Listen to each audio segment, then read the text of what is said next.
अस्सलाम वालेकुम to all of you. तो साथियों, कैसे आप सब लोग? फाइनली आप सब लोगों के लिए गुड न्यूज निकल के आ चुकी है। जिसने फॉर्म में मिस्टेक की है, यानी कि Jammu and Kashmir police constable के फॉर्म में जिसने जो कोई भी मिस्टेक की है, आज का वीडियो देखने के बाद आप जो है चैन की नींद सो पाओगे। लेकिन शर्त यह है कि आपको ये वीडियो एंड तक और पूरा का पूरा देखना पड़ेगा।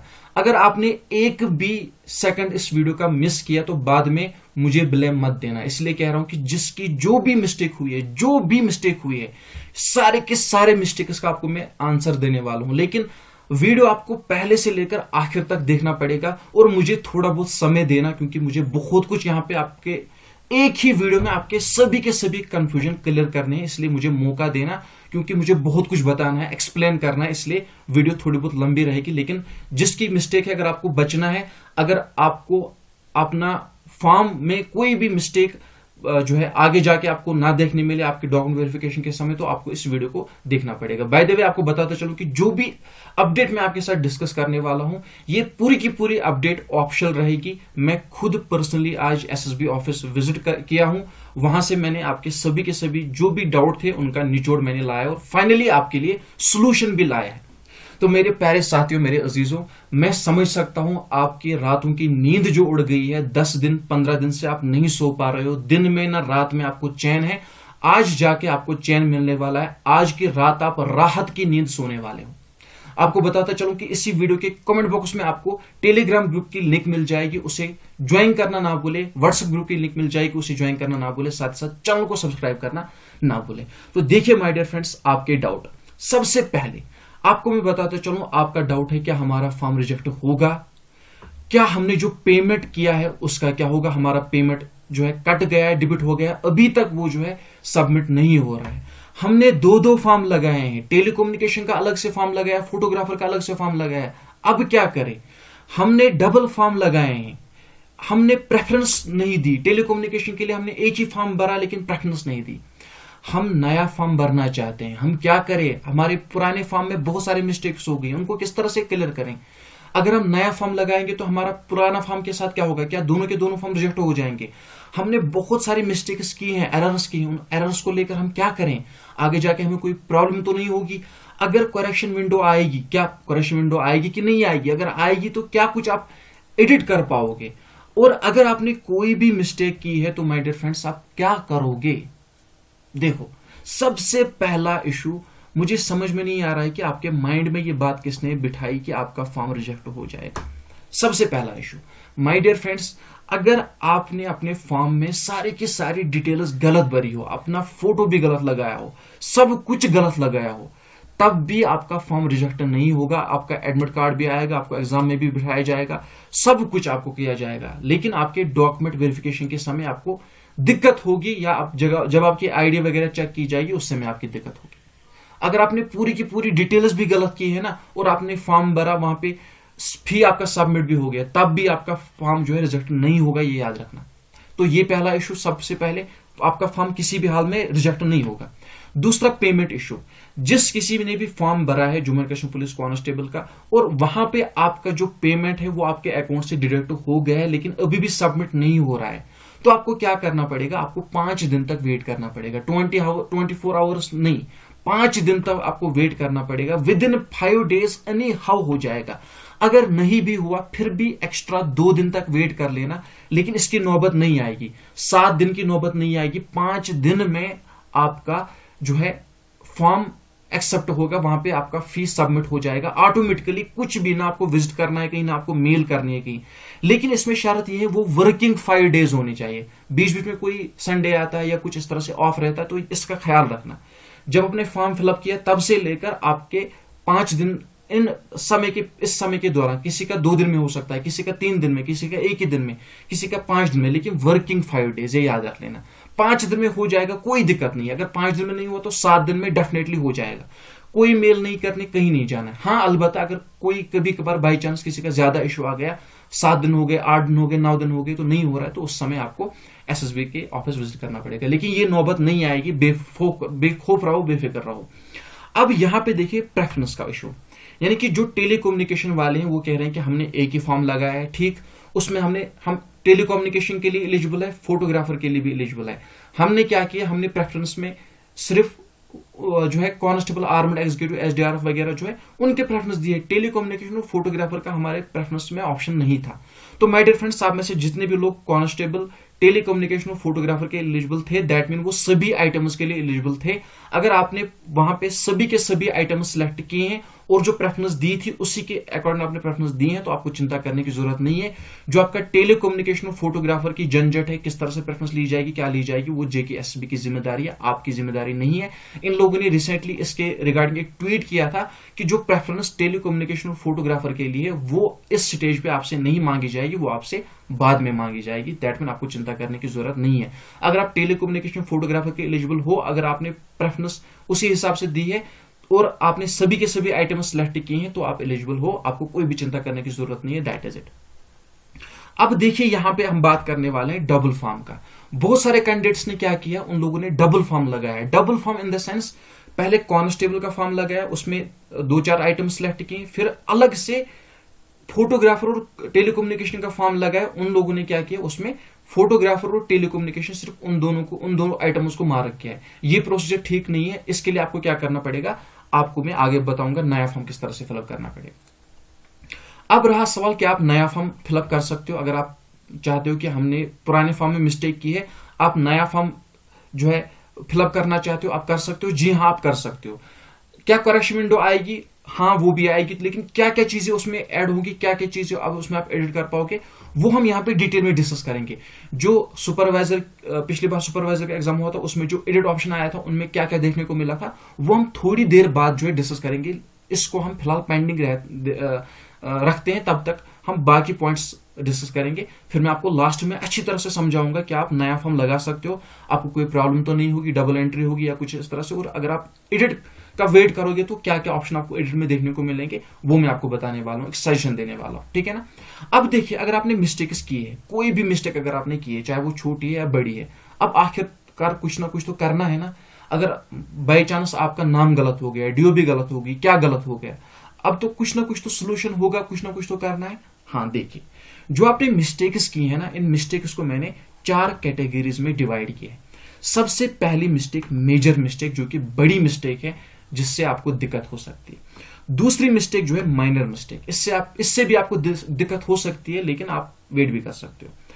तीसरी मिस्टेक मैंने रखी है नो प्रॉब्लम मिस्टेक। अगर आपने वो मिस्टेक की है तो कोई भी प्रॉब्लम नहीं होगी, किसी भी स्टेज में प्रॉब्लम नहीं होगी।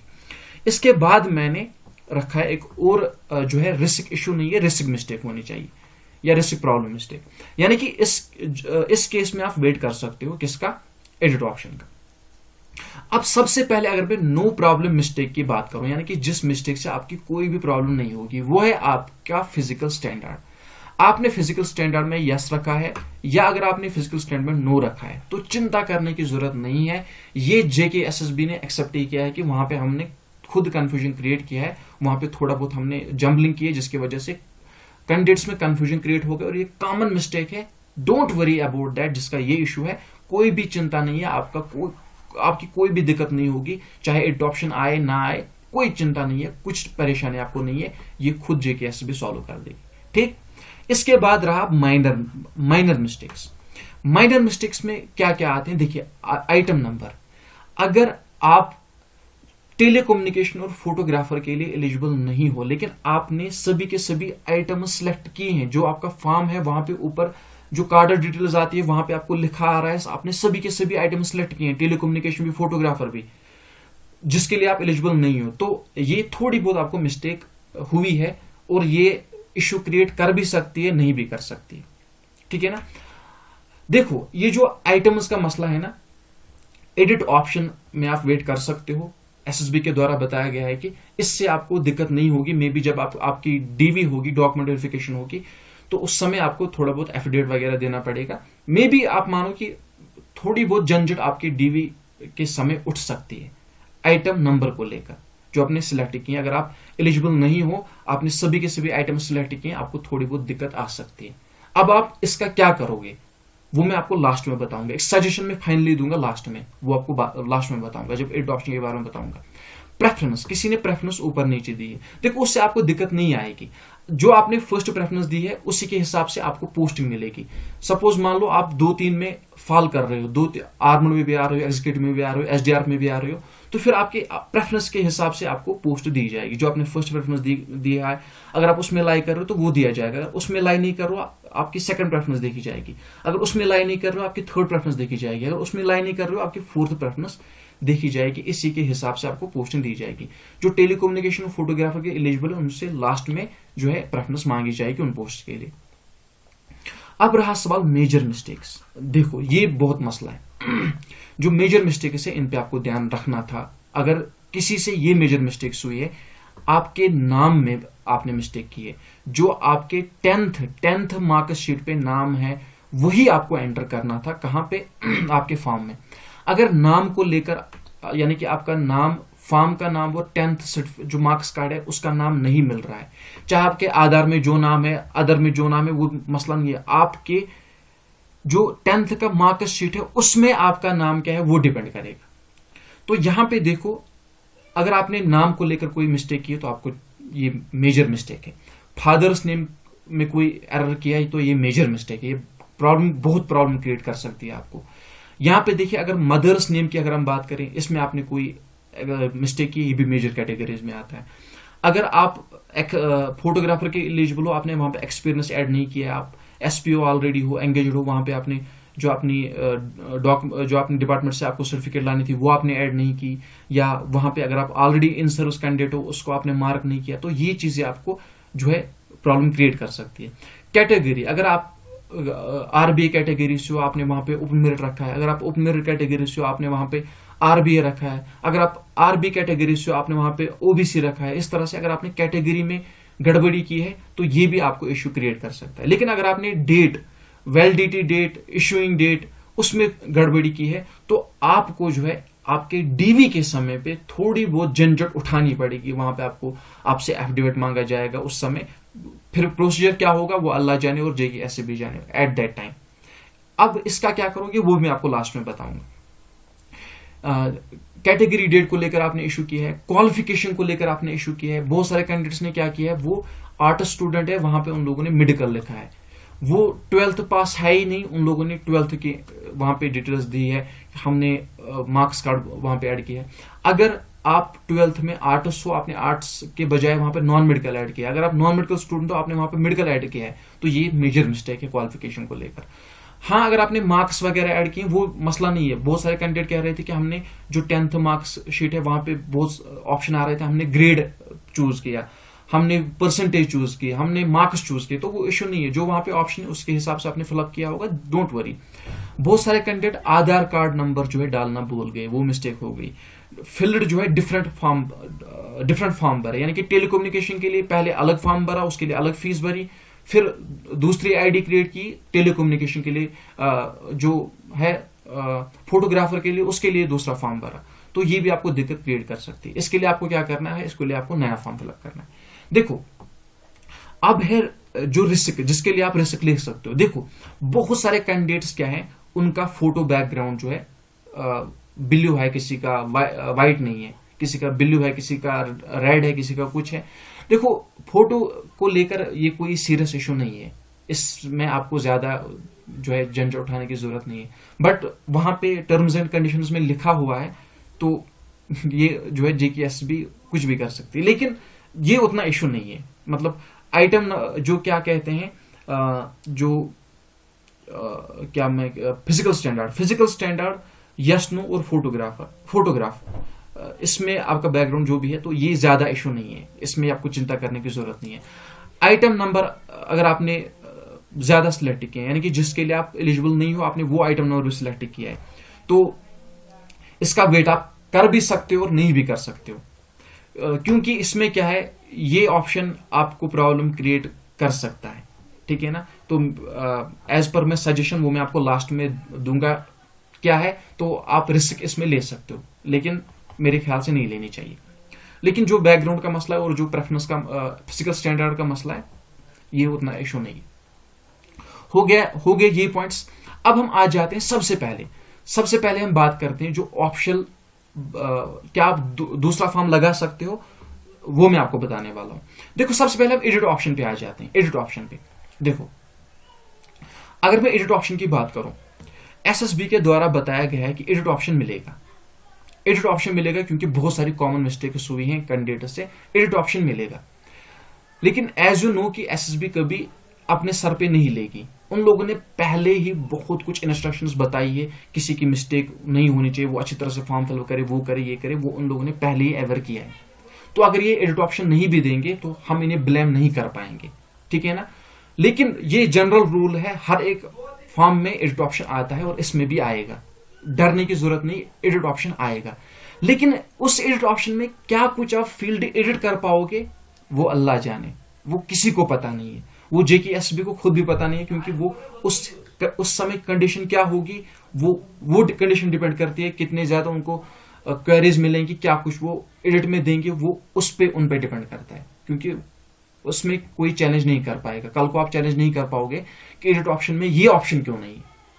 देखो इस नोटिस की अगर मैं बात करूं, ये जो नोटिफिकेशन है ना, ये नोटिफिकेशन ये मिली थी कौन सी, नहीं ये इंस्ट्रक्शंस है। Wait a minute, just wait a minute, देखो भागना नहीं है अच्छी तरह से।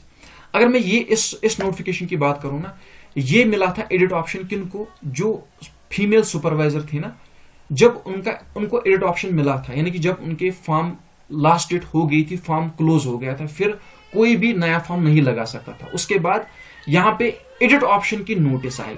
तो इस एडिट ऑप्शन के नोटिस में क्या लिखा था, इसमें ये लिखा था, ये फीमेल सुपरवाइजर की मैं बात कर रहा हूं, उनको जब एडिट ऑप्शन मिला था उसमें उनको क्या देखने को मिला था, यानी कि उसमें नोटिफिकेशन में ये बताया गया था कि जो एडिट ऑप्शन है, ऑनलाइन एप्लीकेशन फॉर्म्स जिन लोगों ने सबमिट की है, वो जो है एडिट ऑप्शन का इस्तेमाल कर सकते हैं। और यहाँ पे डेट दी गई थी कि ये नोटिफिकेशन क्या है, जो एडिट ऑप्शन है वो कब से कब तक खुला रहेगा। लेकिन यहाँ पे ये पॉइंट है, उनको ये बताया गया था, ये पॉइंट आप देखिए माय डियर फ्रेंड्स, ये पॉइंट आप देखिए, मैं आपको फुल्ली गाइडेंस दे रहा हूं, अदरवाइज इतना लंबा चौड़ा वीडियो बनाने की जरूरत नहीं थी।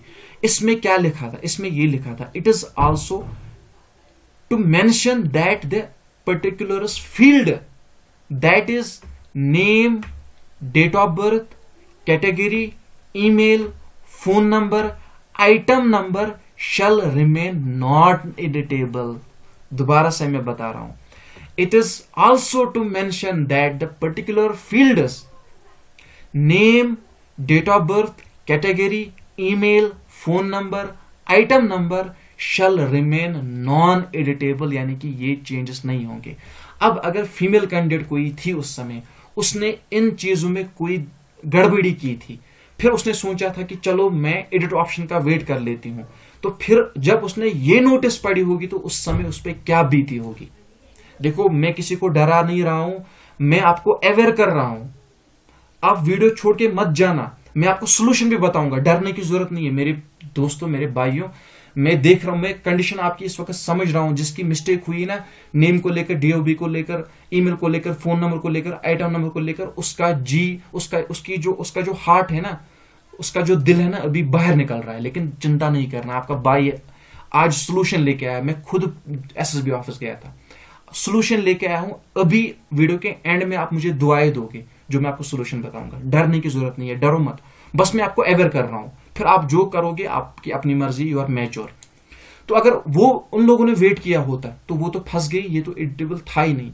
तो बाई चांस, अल्लाह ना करे, अगर इसमें एडिट का ऑप्शन आ गया, फिर इस तरह से आपके सामने नोटिफिकेशन आ गई, तो उस समय क्या करोगे, फिर तो आप नया फॉर्म लगा भी नहीं पाओगे। अगर कुछ भी करोगे तो नया फॉर्म लगा भी नहीं पाओगे, है ना। तो अब करना क्या है, देखो अब रहा सवाल, क्या आप नया फॉर्म लगा सकते हो। अगर आप नया फॉर्म लगाओगे, जो आपका पुराना फॉर्म है, तो आपके दो फॉर्म लगेंगे, तो कोई दिक्कत तो नहीं होगी। क्या फॉर्म डबल आएंगे, आपका आधार कार्ड डबल आएगा, वहां पे डबल एंट्री होगी, तो क्या कुछ इसके बारे में बता सकते हैं। देखिए ये है ऑप्शनल नोटिफिकेशन, ये मैंने आपको पिछले वीडियो में भी बताई थी। इसमें जो इंस्ट्रक्शंस लिखी थी कैंडिडेट्स के लिए, ऑप्शनल नोटिफिकेशन जो Jammu and Kashmir police constable 4002 post के लिए आउट हुए थे, इसमें मैं आपको लेके चलता हूं इंपॉर्टेंट इंस्ट्रक्शंस पे जो कि कैंडिडेट्स के लिए थी। वीडियो समझो अच्छी तरह से। देखो ये थी वो इंपॉर्टेंट इंस्ट्रक्शंस कैंडिडेट्स के लिए जो कि कैंडिडेट्स को फॉलो करनी थी। यहां पे ये बताया गया था सबसे पहले, देखो, before applying candidates are advised to go through the instructions given in the notes of examination very carefully. यानी कि ये पहले ही अवेयर किया गया जो इंस्ट्रक्शंस है उनको ध्यान से पढ़े तब आप फॉर्म फिलअप करें। ये पहली टर्म थी। उसके बाद the candidate must write his her name. यहां पे देखो, जो भी कैंडिडेट है उसे लाजमी है अपना नाम, डेट ऑफ बर्थ स्ट्रिक्टली, यहां पे देखो strictly as recorded in the matriculation certificate, ये आपको वार्निंग दी गई है। यानी कि जो आपकी मैट्रिक की सर्टिफिकेट है उस पे जो भी आपका नाम है, आपकी डेट ऑफ बर्थ है, वही आपको एंटर करनी है। यहां पे देखिए, candidates are advised in their own interest to submit online application form much before the closing date and not to wait till the last date to avoid the possibility of disconnection. इस तरह से बताया गया है जो heavy load वगैरह, यानी कि आप जो है इसी टाइम पीरियड में फॉर्म फिलअप कर सकते हो। लिंक 2 दिन पहले भी क्लोज, अगर लास्ट डेट 7 सितंबर रखी गई है, 4 दिन पहले भी लिंक क्लोज हो सकती है, 2 दिन पहले भी लिंक क्लोज हो सकती है, 3 दिन पहले भी लिंक क्लोज हो सकती है। आप इसमें ये नहीं कह सकते क्योंकि इन लोगों ने बताया जितना जल्दी हो सके उतना जल्दी आपको फॉर्म सबमिट करना है। उसके बाद देखिए, उसके बाद बताएगा, बहुत सारे कैंडिडेट्स कह रहे होंगे हमें तो पता है, लेकिन मैं जो समझाने की कोशिश आपको कर रहा हूं वो पॉइंट समझो, आप वीडियो सिर्फ देखो मैं क्या बता रहा हूं। उसके बाद देखो क्या बताया गया था, candidates are advised to fill the application form carefully as no claim for making changes in any entry field shall be entered at any later stage. यानी कि आप बाद में ये भी क्लेम नहीं कर पाओगे अगर इस तरह से उन लोगों ने फिर बात मुकर ली कि आपका अपडेट एक्सेप्ट नहीं किया जाएगा, वो नहीं किया जाएगा, तो आप उनको ब्लेम नहीं कर पाओगे। उन लोगों ने सबसे पहले अपने सर से सारा का सारा बोझ हल्का कर दिया है। यहां पे देख सकते हो क्वालिफिकेशन के रिगार्डिंग अच्छी तरह से अवेयर किया गया है, अच्छी तरह से।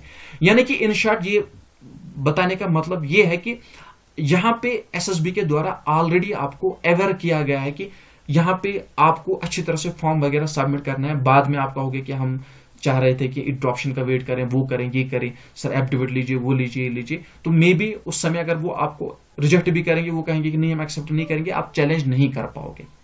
अब देखो क्या आप नया फॉर्म लगा सकते हो, यहां से देखो पॉइंट एच को देखो। यहां पे बहुत सारे कैंडिडेट्स ने इंस्ट्रक्शन पढ़ी लेकिन अधूरी पढ़ी। Only 1 application form for the post of same item number is allowed. बस समझ लिया कि एक online application form same item के लिए एक ही अलाउड है, बस। दूसरा फॉर्म जिसने लगाया रिजेक्ट उसका फॉर्म। आप मुझे कहीं पे इंस्ट्रक्शन में ये लिखा हुआ दिखाइए, कोई भी इंस्ट्रक्शन जो इन्होंने बताई है ऑफिशियल नोटिफिकेशन में और जो इंस्ट्रक्शन की पीडीएफ इन लोगों ने अपलोड की है, अगर आप उसमें कहीं पे भी मुझे ये दिखाओगे जिसमें जेकेएसबी ने ये मेंशन किया होगा कि अगर आपके एक से ज्यादा फॉर्म लगेंगे तो आपका फॉर्म रिजेक्ट किया जाएगा, कहीं पे भी नहीं लिखा है। मैंने सारी इंस्ट्रक्शन पढ़ी है, कहीं पे भी नहीं लिखा है। फिर क्या लिखा है, आगे भी पढ़ो, आगे भी पढ़ लिया करो। Only 1 application form for the post of same item number is allowed to be submitted by the candidate. यानी कि एक ही ऑनलाइन एप्लीकेशन फॉर्म अलाउड है, लेकिन देयरफॉर भी है ना, therefore the candidate are advised to excuse due diligence at the time of filling up their online application form. यानी कि आपको अच्छी तरह से ध्यान रखना है, कोई मिस्टेक नहीं करनी है। बाई चांस, इन केस है ना, इन केस भी है, देयरफॉर के आगे इन केस भी है। In case more than 1 application form of a candidate is deducted, फंस गए। अगर एक से ज्यादा एप्लीकेशन फॉर्म आपने लगाई, फिर जेकेएसबी को लगा कि आपने एक से ज्यादा एप्लीकेशन फॉर्म लगाई है सेम ही आइटम के लिए, तो उस समय क्या किया जाएगा, the board will consider latest application. तो खुश हो जाओ ना, क्यों डर रहे हो? जो आपने लेटेस्ट एप्लीकेशन फिल की होगी वही आपकी कंसिडर की जाएगी।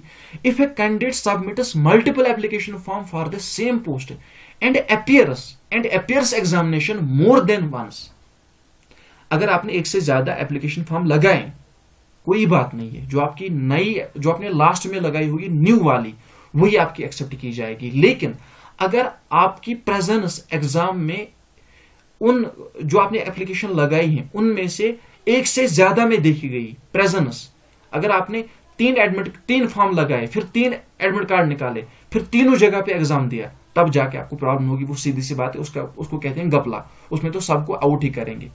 तो इस पॉइंट के हिसाब से आप नया एप्लीकेशन फॉर्म लगा सकते हो बेझिझक होके।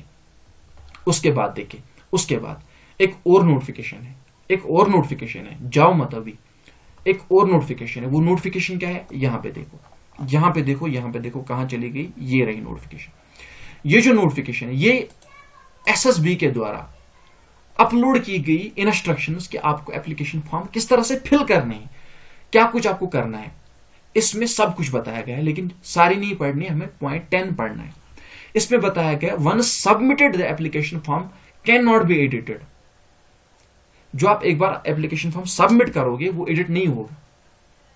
सीधी सी बात है, जब आपने सबमिट किया तो एडिट किस तरह से कर पाओगे, जब तक एसएसबी के द्वारा एक्सेस नहीं दिया जाएगा, एडिट ऑप्शन नहीं दिया जाएगा बाय द कैंडिडेट। सीधी सी बात है, how ever a candidate can cancel, आप कैंसिल कर सकते हो इस एप्लीकेशन। अगर आपने कोई भी रॉन्ग इंफॉर्मेशन उसमें फिलअप की है, आप नया एप्लीकेशन बेझिझक होकर लगा सकते हो लास्ट डेट से पहले, लेकिन जो पुराना फी है वो आपको रिफंड नहीं होगा। आपको नई एप्लीकेशन फिलअप करनी होगी और नया फॉर्म भरना होगा, नई फी आपको पे करनी होगी। अच्छी तरह से आप जो है कर सकते हो। अब यहां पे कैंडिडेट सोच रहे हैं, क्या जी हम नया एप्लीकेशन लगाएंगे तो हमें कोई मिस्टेक तो नहीं होगी, हमें कोई दिक्कत तो नहीं होगी। तो जी नहीं, कोई दिक्कत नहीं होगी, आप आराम से दूसरा फॉर्म लगा सकते हो। लेकिन उसमें आपको क्या करना है, आपकी नई ईमेल,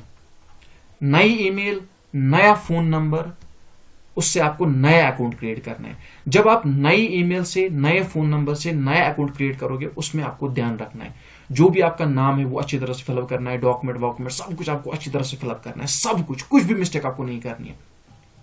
उसके बाद जब आप वहां पे अकाउंट क्रिएट करोगे तो आपको ऑलरेडी जो पर्सनल डिटेल्स है उसमें आपकी पुरानी डिटेल्स फैच हो जाएगी, आपका फोटो वहां पे ऑटोमेटिक आ जाएगा, आपका सिग्नेचर वहां पे ऑटोमेटिक आ जाएगा। घबराना नहीं है, डरना नहीं है, क्योंकि आपकी जो डोमिसाइल है वो फैच हो जाएगी, जिससे आपका डेटा फैच हो जाएगा। वहां पे आपको घबराना नहीं है, ये ऑटोमेटिकली मेरा फॉर्म यहाँ पे किस तरह से आ गया, यहाँ पे मेरा फोटो खुद ब खुद लगा है, ये किस तरह से आ गया, डरना नहीं है। वहां पे आपको क्या करना है, फिर पर्सनल डिटेल्स में जाना है, जो भी आपको वहां पे चेंजेस करनी होगी अच्छी तरह से सब कुछ फिलअप करके, उसके बाद एजुकेशन डिटेल्स सब कुछ फिलअप करके अच्छी तरह से, फिर आपको क्या करना है, जो आपने सब कुछ फिलअप किया अच्छी तरह से, दोबारा से आपने सारा नाम वगैरह, डीओबी, फादर्स नेम, सब कुछ झंझट आपने खत्म की। उसके बाद आपको नया फॉर्म सबमिट करना है, बेखौफ होके, बेझिझक होके अच्छी तरह से सबमिट करने के बाद आपको नया फी पे करना है, अच्छी तरह से आराम से हो जाएगा आपका, चिंता नहीं करनी। फिर जो नया एप्लीकेशन फॉर्म आएगा उसी हिसाब से आपको क्या करना है, उसी हिसाब से आपको एडमिट कार्ड निकालना है, पुराने को आपको भूल जाना है, दैट इज इट। कोई दिक्कत नहीं आएगी, आधार कार्ड नंबर सेम है, वो है, ये कुछ नहीं है। जो आप नया नंबर दोगे उससे आपका पुराना जो आपका अपना आधार कार्ड है वो लिंक नहीं होगा, कोई प्रॉब्लम नहीं होगी। आप अपने फादर का नंबर दो, किसी का नंबर दो जो एक्टिव होगा, नो टेंशन, ठीक है ना। उसके अलावा आप खुद मैच्योर हो, आप खुद कर सकते हो जो आपको करना है, ठीक है ना। ये मेरी तरफ से एडवाइस है और अच्छी एडवाइस है। इसके बाद देखो, मैं कुछ भूल तो नहीं गया, जहां तक मुझे लगता है नहीं, मैं कुछ भी नहीं भूला। तो ये है, अब ये जो है ना, ये इस तरह से जो मैंने आपके सामने जो भी ये डिस्कस किया, मुझे पता नहीं कितने समय तक वीडियो बनी है, जो भी मैंने आपको बताया यहाँ पे, ये सब एज पर ऑप्शनल है। मैं खुद एसएसबी विजिट करने गया था। इसके बाद आप खुद मैच्योर हो, आपको खुद पता है क्या करना क्या नहीं करना। लेकिन माय डियर फ्रेंड्स, याद रखना, मैंने ये जो ऑडियंस कमाई है ना, ये मैं कोई नया नहीं हूं जो एक महीने से यूट्यूब पे आ रहा हूँ। I am not too much active on the YouTube, it doesn't mean I am new. यहाँ पे मैं नया हूँ, उसका मतलब ये नहीं है। मेरी ऑडियंस जो 50,000 की ऑडियंस मैंने कमाई है ना, जो यहाँ पे मुझे व्यूज मिल रहे हैं, ये एक भरोसा है। मैं आपको कभी भी धोखा नहीं दूंगा, कभी भी धोखा नहीं दूंगा।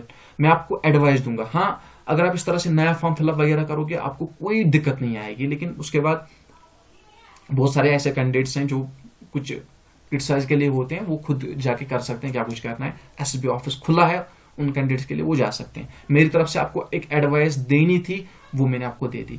अब कैंडिडेट कह रहे हैं कि हम क्या करें।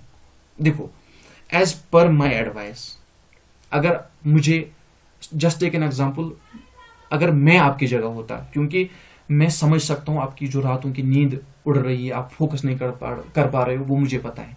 मैं समझ पा रहा हूं आपकी जो परेशानी है, खुद समझ पा रहा हूं। अगर आपने ये मेजर मिस्टेक्स की है, नाम को लेकर, फादर्स नेम को लेकर, मदर्स नेम को लेकर, कैटेगरी को लेकर, अगर मेरे हिसाब से इस समय आपके 800 रुपये ज़ाया हो जाएंगे। जो आपने पुराना फॉर्म है वो ज़ाया हो गए, नए 700-800 रुपये आपको देने पड़ेंगे। नया फॉर्म फिलअप करो चिंता के बगैर, ठीक है ना, क्योंकि जिस तरह से मैंने आपको अभी दिखाया सुपरवाइजर में जो एडिट का ऑप्शन मिला था, मे बी उसमें किसी कैंडिडेट के नाम की मिस्टेक हो गई होगी, तो उसने सोचा होगा चलो मैं एडिट ऑप्शन का वेट करूंगा, लेकिन एडिट ऑप्शन में फिर क्या आया, ठीक है ना। तो ये एसएसबी दे भी सकता है, मैं ये नहीं कह रहा हूं कि वो नाम नहीं, क्योंकि वो इन पे डिपेंड कर रहा है, लेकिन मैं आपको प्रोबेबिलिटी बता रहा हूं, बचाने की प्रोबेबिलिटी, क्योंकि अभी समय है, अभी 10 दिन 15 दिन है, आप कुछ कर सकते हो। अगर आपने मेजर मिस्टेक्स की है तो मेरे ख्याल से आपको नया फॉर्म फिलअप करना पड़ेगा, फिर आगे जाके कोई चिंता ही नहीं रहेगी, अच्छी तरह से फोकस कर पाओगे, ना झंझट रहेगी, ना कोई परेशानी रहेगी, मुझे वो है वही है, आराम से बेखौफ रहोगे, अच्छी तरह से पढ़ पाओगे, फोकस कर पाओगे, और आगे जाके भी कोई दिक्कत नहीं होगी डीवी के समय, फिर ना एफिडेविट लाने पड़ेंगे, फिर ना प्रूफ देना पड़ेगा मेरे डॉक्यूमेंट्स पे ये है वो है, कोर्ट वगैरह के चक्कर काटने वो काटने, फिर नहीं करना पड़ेगा उस समय, सिंपली हो जाएगी विदाउट एनी टेंशन। तो इस समय ये ऑप्शन है आपके पास, आप नया फॉर्म भर सकते हो अगर आपने मेजर मिस्टेक की। In case of major mistake तो it's my advice to all of you कि आप नया फॉर्म फिलअप करो, उसके बाद आप मेच्योर हो, आप वो बच्चे नहीं हो कि, और मुझे पता है कि आप ऐसे कैंडिडेट नहीं हो कि आप मेरी वीडियो देखोगे उसके बाद भी आप 10 वीडियो देखोगे फिर आप डिसीजन लोगे, वो मुझे पता है, ठीक है ना। लेकिन मेरी ये लास्ट वीडियो रहेगी, मुझे पता है आपकी नींद उड़ रही है, इसलिए मैं आपकी पूरी हेल्प कर रहा हूं। लेकिन जो फिजिकल स्टैंडर्ड को लेकर परेशान हो रहे हैं ना, वो क्या कह सकता हूं मैं, मुझे लगता है कि उनकी दिमाग की कमजोरी है। मत रहो परेशान यस और नो को लेकर, यस किया है कोई बात नहीं, नो किया है सो जा आराम से, कोई दिक्कत नहीं होगी। और ये जो फोटोग्राफ वाले हैं, फोटोग्राफ वाले, ये भी कोई बड़ा मसला नहीं है, इसको लेकर कोई इशू नहीं बनेगा। लेकिन अगर आपका माइंड ज्यादा आपको परेशान कर रहा है, जाओ नया फॉर्म फिलअप करो, मत लो टेंशन। आइटम नंबर देखो, आइटम नंबर मैं राइट सजेशन दूंगा, जिसका आइटम नंबर हुआ है ना, आइटम नंबर में मैंने एडिट ऑप्शन में क्या दिखाया, उसमें लिखा था आइटम नंबर भी चेंज नहीं होगा, तो मत लो झंझट, मत लो झंझट। अगर आपने आइटम नंबर सभी के सभी सिलेक्ट किए, आप टेली कम्युनिकेशन फोटोग्राफर के एलिजिबल नहीं हो ना, भर दो नया फॉर्म, मैं इट्स माई एडवाइस, ठीक है ना। बस इन शॉर्ट में ये कहूंगा कि आप एडिट ऑप्शन का वेट कर सकते हो, अगर आपने फिजिकल स्टैंडर्ड में यस नो किया है एडिट ऑप्शन का वेट कर सकते हो, या अगर आपने फोटोग्राफ बैकग्राउंड किया है ज्यादा इशू नहीं होगा, कर भी सकते हो, ज्यादा इशू नहीं होगा। लेकिन अगर ये मेजर मिस्टेक्स आपने की हैं, तो अगर आप आगे जाके बचना चाहते हो डीवी के समय फिर एफिडेविट देना, वो देना, ये देना, उस तरह से, तो मुझे लगता है कि आप नया फॉर्म फिलअप कर दो, ठीक है ना। इसके बावजूद अगर मैं कुछ भूल गया, मुझे याद नहीं रहा, और भी आपके कोई मिस्टेक्स हैं, आप कमेंट बॉक्स में लिख देना, मैं कमेंट में पूरी कोशिश करूंगा कि आपको सजेशन, राइट सजेशन, ठीक है ना, अच्छी सजेशन दो। अब एट द एंड हम छोटी सी एक दुआ करेंगे, आप सब में शिरकत करोगे। तो देखो, सबसे पहली बात, जिसने भी इस एग्जाम में अप्लाई किया है, हम अल्लाह ताला से यही दुआ करेंगे कि जिसके लिए ये पोस्ट मुनासिब हो, क्योंकि हमारे लिए क्या बेहतर है वो अल्लाह जानता है, तो जिसके लिए ये पोस्ट बेहतर हो, अल्लाह ताला उसके नसीब में ये पोस्ट अता फरमाए। और ये जो वीडियो में बना रहा हूं ना, एसएसबी ऑफिस में गया, इस तरह से गया, मैंने आप पे कोई मिन्नत नहीं रखी, ये मैंने एक मकसद के लिए ये काम किया है, ठीक है ना। मैं कोई ऐसा नहीं जता रहा हूं आप पे, मैं एसएसबी ऑफिस गया, मैंने आपके इशू क्लियर किए, नहीं, ये मैंने खुद के बेनिफिट के लिए किया। वो बेनिफिट क्या है, मेरा अपना एक बेनिफिट है, मैं ये वीडियोस डाल रहा हूँ, आपकी हेल्प कर रहा हूँ, वो मिस्टेक होगी, ये मिस्टेक होगी, मैं एसएसबी ऑफिस गया, इसमें मेरा एक पर्सनल जो है, मैं कह सकता हूँ कि पर्सनल एक मकसद है, इसलिए उसी मकसद के लिए मैं ये वीडियोस बना रहा हूँ। तो अल्लाह ताला से दुआ करेंगे कि जिस मकसद के लिए मैं ये वीडियो बना रहा हूँ, जिस मकसद के लिए मैं ये आपकी डाउट्स क्लियर कर रहा हूँ, ये वीडियोस अपलोड कर रहा हूँ, एसएसबी ऑफिस मैंने विजिट किया, अल्लाह ताला उस मकसद को पूरा करे। आमीन सुम्मा आमीन। कमेंट बॉक्स में सभी लोग आमीन एक बार जरूर लिख देना। और आई होप कि आपके सभी कंफ्यूजन क्रिएट हो गए होंगे। तो मेरी इस वीडियो पे जो भी मैंने बताया, अगर आप इस पे अमल करोगे ना, आपको आगे जाके इन फ्यूचर में कोई भी दिक्कत नहीं होगी। तो मैंने पूरी इंफॉर्मेशन आपको जो है इंफॉर्मेशन यहाँ पे प्रोवाइड की और एज पर ऑप्शनल प्रोवाइड की। अगर आप एसएसबी ऑफिस भी जाओगे, कुछ नहीं होने वाला, वहां पे जाके देखो। अगर किसी का मन नहीं मान रहा है ना, जाके देखो, कुछ नहीं होने वाला है। आपके जो किराए 200-300 रुपए हैं वो चले जाएगा और कुछ नहीं होगा वहां पे। आपकी मतलब ये नहीं मैं कह रहा हूं कि वो आपको वहां पे भगाएंगे, वहां पे कोई हेल्प नहीं होगी आपकी। एडिट वो कहेंगे एडिट ऑप्शन का वेट करो बस। जो मैंने आपको बताया it's genuine thing and it's optional thing, और इसके हिसाब से अगर आप चलोगे तो आपको आगे जाके कोई मिस्टेक नहीं होगी। अब मैं ये नहीं कह रहा हूं कि आप एडिट ऑप्शन का वेट नहीं कर सकते हो। वहां पे मैंने पहले आपको प्रूफ दिखाया एज पर ऑप्शनल, सब कुछ मैंने आपको क्लियर किया, जिसने वीडियो A to Z सब कुछ देखा होगा, सब कुछ मैंने क्लियर किया। तो आई होप कि इतना सब कुछ काफ़ी है, और ये मेरा लास्ट वीडियो रहेगा इस क्वेश्चन के रिगार्डिंग। अब मेरा वीडियो नहीं आएगा, maybe as you know कि मैं ज़्यादा एक्टिव नहीं रहता हूँ, मे बी अब वीडियो नहीं आएंगे, तो देखते हैं क्या किस्मत में होगा। तो तब तक के लिए अपना ख्याल रखना, दुआ में याद रखना, मेरे लिए भी दुआ करना, अपने लिए भी दुआ करना। मैं दोबारा से कह रहा हूँ, अल्लाह ताला से ये दुआ करना कि जिस मकसद के लिए मैं ये वीडियोज़ बना रहा हूँ, ये आपकी हेल्प कर रहा हूँ, अल्लाह ताला उस मकसद को पूरा करे। आमीन सुम्मा आमीन। मिलते हैं नेक्स्ट वीडियो में, तब तक के लिए अपना ख्याल रखना। और हाँ देखो, आप जो परेशानी में हो ना, अब आप चैन से सो पाओगे। जो यही सोच रहा था वो मिस्टेक होगी, नया फॉर्म फिलअप करेगा, चैन से सो पाएगा। तो जिस तरह से मैंने आपका ये चैन, मैंने नहीं, अल्लाह ताला की मर्जी थी, बस मैं एक जरिया बन गया। जिस तरह से मैंने आपकी हेल्प की और आपके माइंड से ये सारा का सारा टेंशन दूर हो गया ना, इसी तरह से कोई कैंडिडेट बेचारा होगा आपकी तरह। जिस तरह से आप रातों में 12 बजे 1 बजे तक सो नहीं पा रहे हो, आपके माइंड में आ रहा है कि मैं क्या करूं, मैं क्या करूं, वो मिस्टेक मैंने की, कहीं वो नहीं होगा, ये नहीं होगा, तो वो अब आपकी चिंता दूर हो गई होगी, क्योंकि आपको एक राइट गाइडेंस मिली। इसी तरह से कोई कैंडिडेट बेचारा होगा जिसको इस वीडियो के बारे में पता नहीं होगा, तो आप क्या करोगे, एक प्रॉमिस आपको मुझे करना है कि आप सभी लोग इस वीडियो को अपने व्हाट्सएप स्टेटस में लगाओगे, जो भी आपके पास ग्रुप्स हैं उसमें शेयर करोगे, स्पेशली व्हाट्सएप स्टेटस पे इस वीडियो की लिंक लगाओगे, जो भी आपके फ्रेंड्स वगैरह उनमें शेयर करोगे, उनको इस वीडियो के बारे में बताओगे। चैनल पे नए हो, चैनल को सब्सक्राइब करोगे, चैनल को शेयर करोगे, जो टेलीग्राम ग्रुप है, व्हाट्सएप ग्रुप है, उसको ज्वाइन करोगे, वीडियो के कमेंट बॉक्स में मिलेगा। ये आपको प्रॉमिस करना है, ठीक है ना, प्रॉमिस करना, क्योंकि आपका हक बनता है, इतनी हेल्प की आपका हक बनता है, सब लोग ये करेंगे। तो मिलते हैं नेक्स्ट वीडियो में, तब तक के लिए अपना ख्याल रखना, दुआ में याद रखना। अल्लाह हाफिज, अस्सलाम वालेकुम वरहमतुल्लाहि वबरकातुहू।